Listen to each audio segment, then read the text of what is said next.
తెలుగు తేజస్సు వీక్షించు ఛానల్లోకి స్వాగతం సుస్వాగతం. మిత్రులారా, మనం ఉపజాతి పద్యాల గురించి చెప్పుకుంటున్నాం. నిన్న ఆటవెలది పద్యం యొక్క లక్షణాలు, పాద సమన్వయం నేర్చుకుని ఉన్నాం. ఈరోజు ఉపజాతి పద్యాలలో శేష పద్యం యొక్క లక్షణాలను తెలుసుకుందాం. శేష పద్యం యొక్క లక్షణాలు చూసినట్లయితే మొదటిగా దీన్ని ఏ విధంగా గుర్తుపెట్టుకోవచ్చు గమనిద్దాం. ఇంద్రగణముల్ ఆరు ఇనగణద్వయంబు పాదపాదం పాదపాదమునందు బరగుచుండున్ తేట గీతియు అయినాట వెలదియునైన చెప్పవలయును సీసము మీద. అంటే ఇంద్రగణముల్ ఆరు, ఇంద్రగణములు ఆరు వస్తాయి. ఇనగణద్వయంబు అంటే పాదంలో కూడా, ప్రతి పాదంలో కూడా ఒక 2 సూర్యగణాలు, 6 ఇంద్రగణాలు రావడం జరుగుతుంది. టోటల్గా 8 గణాలు ప్రతి పాదంలో రావడం మనం గమనిస్తాం. అది అయిపోయిన తర్వాత బరగుచుండు అంటే రావడం. తేట గీతియు అయిన ఆటవెలది అయిన చెప్పవలయును సీసము మీద. సీసము మీద అంటే శీర్ష పద్యం రాసిన తరువాత దానికి చివరిలో కంపల్సరిగా తేటగీతి పద్యమైనా రావాలి, లేదా ఆటవెలది పద్యమైనా తప్పకుండా దాని చివరిలో రాయవలసిన అవసరం ఉంది ఈ పద్య లక్షణం ప్రకారం. ఇది ఇంకా పద్య లక్షణాల్లోకి వచ్చినట్లయితే ఇది ఉపజాతి పద్యం. ప్రతి పద్యంలో కూడా 4 పాదాలు ఉంటాయి. ప్రతి పద్యంలో 4 పాదాలు ఉంటాయి. అది ఏ విధంగానంటే పద్యంలో 8 పంక్తులు అంటే 8 లైన్లు ఉంటాయి. ఈ 8 లైన్లలో ప్రతి 2 పంక్తులను కలిపి ఒక పాదంగా గుర్తిస్తారు. ప్రతి 2 పంక్తులను ఒక పాదంగా గుర్తిస్తారు. ప్రతి పంక్తిని కూడా 4 గణాల చొప్పున విడదీయబడుతుంది. ఈ 4 గణాల చొప్పున విడదీయబడడం అనే దాన్ని పాద సమన్వయంలో మరొకసారి నేను ఈ విషయాన్ని గుర్తు చేస్తాను. తర్వాత విషయానికి వచ్చినట్లయితే యతి స్థానం గమనిస్తే మొదటి గణంలో ఉన్న మొదటి అక్షరానికి, 2వ గణంలో ఉన్న మొదటి అక్షరానికి, అంత మాత్రమే కాకుండా 5వ గణంలో ఉన్న మొదటి అక్షరానికి, 7వ గణంలో ఉన్న మొదటి అక్షరానికి యతి మైత్రి చెల్లుతుంది.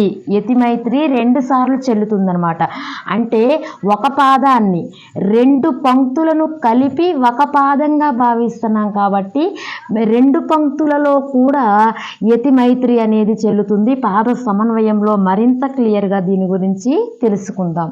యతి మైత్రికి బదులుగా ప్రాస మైత్రిని వాడవచ్చు. ఇది 2 రోజుల నుంచి మనం చూస్తున్న విషయమే. అత్యంత ఇంపార్టెంట్ విషయం ఏంటంటే ప్రాస నియమం అనేది పాటించనవసరం లేకుండానే ఈ పద్యాన్ని రాయవచ్చు. ఈ పద్యం చివరిలో ఆటవెలది కానీ తేటగీతి పద్యం కానీ వస్తుంది. ఇది ఈరోజు కొత్తగా మనం ఈ శేష పద్యంలో తెలుసుకున్నటువంటి విషయం అన్నమాట. శేష పద్యం రాయడం పూర్తయిన తర్వాత దాని చివరిలో ఆటవెలది పద్యాన్ని కానీ తేటగీతి పద్యాన్ని కానీ రచించవలసిన అవసరం ఉంది. ఈ శేష పద్యాలు రాయడంలో ప్రసిద్ధులు ఎవరయ్యా అంటే శ్రీనాథుడిని శేష పద్యాలు రాయడంలో ప్రసిద్ధునిగా చెప్తారు. అయితే ఇక్కడ ఇవ్వబడిన ఉదాహరణ ఇది 10వ తరగతి శతక మధురిమ అనే పాఠ్యభాగం నుండి తీసుకోవడం జరిగింది. ఈ పాదాన్ని సమన్వయం చేసి చూద్దాం. కలనైన సత్యంబు బలగనొల్లని వాడు మాయ మాటల సొమ్ముదీయువాడు. ఈ పాదాన్ని సమన్వయం చేసి చూద్దాం. మొదటిగా గురువుల గోలును గుర్తిద్దాం మిత్రులారా. ఇది హ్రస్వం లఘువు, ఐత్వం ఔత్వంతో కూడి ఉంది గురువు. హ్రస్వం లఘువు, ఇది సంయుక్తాక్షరానికి ముందుంది గురువు. 0తో కూడి ఉంది గురువు. హ్రస్వం లఘువు, హ్రస్వం లఘువు, హ్రస్వం లఘువు, హ్రస్వం లఘువు. ద్విత్వాక్షరానికి ముందుంది గురువు. ఇదే అక్షరం లఘువు. హ్రస్వం లఘువు. దీర్ఘంతో కూడి ఉంది గురువు. హ్రస్వం లఘువు. ఈ విధంగా గురువు లఘువులు గుర్తిద్దాం. దీనికి ఈ మొదటి పాదంలోనే 2వ భాగాన్ని గుర్తిద్దాం. దీర్ఘముంది గురువు, దీర్ఘముంది కాబట్టి గురువు. హ్రస్వం లఘువు, దీర్ఘముంది గురువు. హ్రస్వం ద్విత్వాక్షరానికి ముందుంది గురువు. హ్రస్వం లఘువు, దీర్ఘంతో ఉంది గురువు. హ్రస్వం లఘువు, దీర్ఘంతో ఉంది గురువు. హ్రస్వం లఘువు. ఈ విధంగా మొదటిగా గురువు లఘువులను గుర్తించుకోవాలి. గుర్తించిన తర్వాత ఇప్పుడు గణ విభజన చేద్దాం. గణ విభజన ఏ విధంగా రావాలి?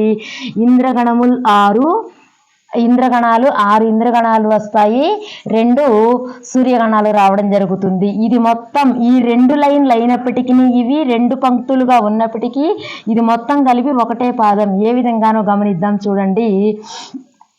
ఇక్కడ ఇంద్రగణాలు 6 రావాలి కాబట్టి గమనించినట్లయితే లఘువు లఘువు గురువు లఘువు, ఇదిగో ఈ విధంగా సూర్యగణాలు ఇంద్రగణాలు మనం గుర్తుంచుకోవాల్సిన అవసరం ఉంది. లఘువు లఘువు గురువు లఘువు వచ్చినట్లయితే సల అనేటటువంటి ఇంద్రగణం ఇక్కడ సమన్వయం అయింది. మరలా గమనించినట్లయితే లఘువు లఘువు గురువు గురువు లఘువు, ఈ విధంగా తగణం అనే ఇంద్రగణం రావడం జరిగింది. మరొకటి చూసినట్లయితే లఘువు లఘువు లఘువు గురువు, లఘువు లఘువు గురువు నగణం, ఇక్కడ ఇది నగణం రావడం జరిగింది. తర్వాత గమనించినట్లయితే లఘువు లఘువు గురువు లఘువు, ఆల్రెడీ ఇది ఇక్కడ ఫస్ట్లో స్టార్టింగ్లో వచ్చింది చూడండి. లఘువు లఘువు గురువు లఘువు, ఇది ఇంద్రగణాలలోనే ఇది సల అనేటటువంటి గణం. ఈ విధంగా చూస్తే ఇప్పటికి 4 ఇంద్రగణాలు వచ్చాయి. తర్వాత రెండో భాగంలోకి వచ్చినట్లయితే గురువు లఘువు గురువు, మధ్య లఘువు వచ్చింది కాబట్టి ఇది రగణం, అంటే ఇంద్రగణాలలోనే ఇంకొక గణం రగణం రావడం జరిగింది. లఘువు లఘువు గురువు, లఘువు లఘువు గురువు లఘువు చూసినట్లయితే సల అనేటటువంటి మరొక ఇంద్రగణం వచ్చింది. 6 ఇంద్రగణములు, ఇంద్రగణములు 6 ఇనగణ ద్వయంబు, అంటే 2 సూర్యగణాలు రావాల్సి ఉంది. 2 సూర్యగణాలలో ఇక్కడ చాలా క్లారిటీగా కనిపిస్తుంది. గురువు లఘువు వచ్చినట్లయితే ఇది సూర్యగణాలలో హగణం అనేది ఇక్కడ సమన్వయం అవడం జరిగింది. 6 ఇంద్రగణాలు రావాలి. ప్రతి పాదంలో కూడా 6 ఇంద్రగణాలు మరియు 2 సూర్యగణాలు వచ్చినట్లయితే ఇది శీర్షపద్యం యొక్క లక్షణం. ఇది ఈ విధంగా రావడం. ఇదిగో సల తగణం నగ సల రగణం సల అనే ఈ 6 ఇంద్రగణాలు కూడా ఈ యొక్క పాదంలో రావడం జరిగింది. ఇదిగో మనం ఇందాక చెప్పుకున్నట్లుగా 8 పంక్తులలో ప్రతి 2 పంక్తులని, అంటే ఈ 2 పంక్తులని కలిపి ఒక పాదంగా భావిస్తున్నాం కదా. ఇది మొదటి భాగం, రెండో భాగం గమనించినట్లయితే ప్రతి పంక్తిని 4 గణాల చొప్పున విడదీయబడుతుంది. మొదటి గణం, రెండవ గణం, మూడవ గణం, నాలుగో గణం, అంటే మొదటి భాగం 4 గణాలుగా, ఇక్కడ రెండో భాగం మొదటి గణం, రెండవ గణం, మూడవ గణం, నాలుగవ గణం 4 భాగాలుగా విడదీయబడింది. తర్వాత విషయానికి వచ్చినట్లయితే యతి మైత్రి గురించి చూసినట్లయితే మొదటి గణంలో ఉన్న మొదటి అక్షరానికి, ఇదిగో మొదటి గణంలో ఉన్న మొదటి అక్షరానికి, మూడవ గణం అంటే ఇది మొదటి గణం, రెండవ గణం, మూడవ గణం, మూడవ గణంలో ఉన్నటువంటి ఈ యొక్క మొదటి అక్షరానికి యతి మైత్రి అనేది చెల్లుతుంది. యతి మైత్రి అనేది ఇక్కడ చెల్లడం జరిగింది. బ అనే అక్షరంలో ప్లస్ ఆ ఇజ్ ఈక్వల్ టు బ, ప్లస్ ఆ ఇజ్ ఈక్వల్ టు క అనేటటువంటి ఈ విధంగా స్వరాలు కలవడం జరిగింది.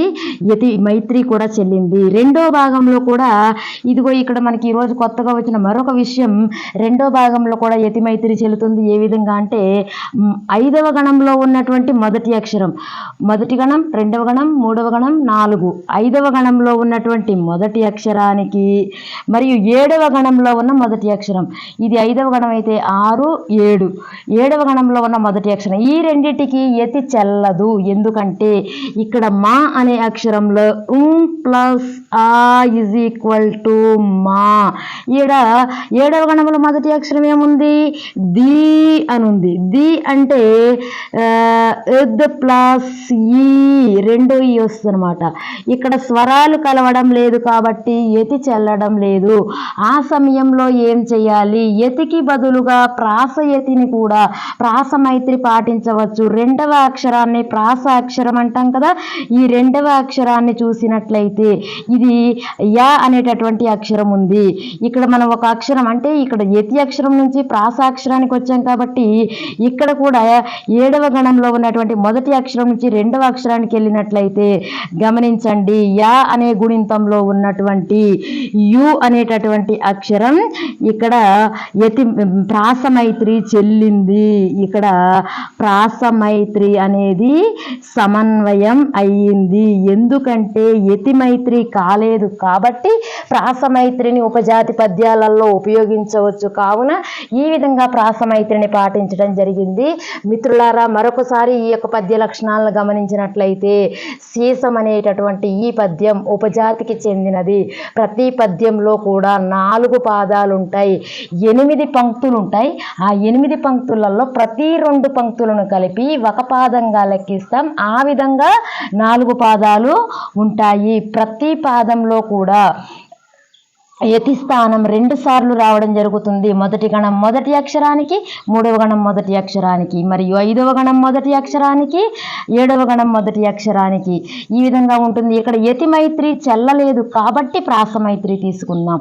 ప్రాస నియమం అనేది పాటించనవసరం లేకుండానే ఈ పద్యాన్ని మనం ఇది పద్యం రచించడం జరుగుతుందన్నమాట.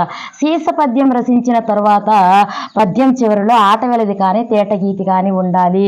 10వ తరగతి శతక మధురిమ పాఠంలో ఉన్నటువంటి ఈ యొక్క పద్యాన్ని మనం తీసి చూసినట్లయితే దానిలో ప్రాసనియమం ఉండదు. చివరిలో ఆటవెలది కానీ తేటగీతి పద్యం కానీ తప్పకుండా అక్కడ ఉంటుంది. ఒకసారి మీరు తీసి చూడగలరు. సీస పద్యానికి సంబంధించిన ఈ లక్షణాలలో మీకు ఎటువంటి సందేహాలున్నా కామెంట్ చేయండి. ధన్యవాదాలు.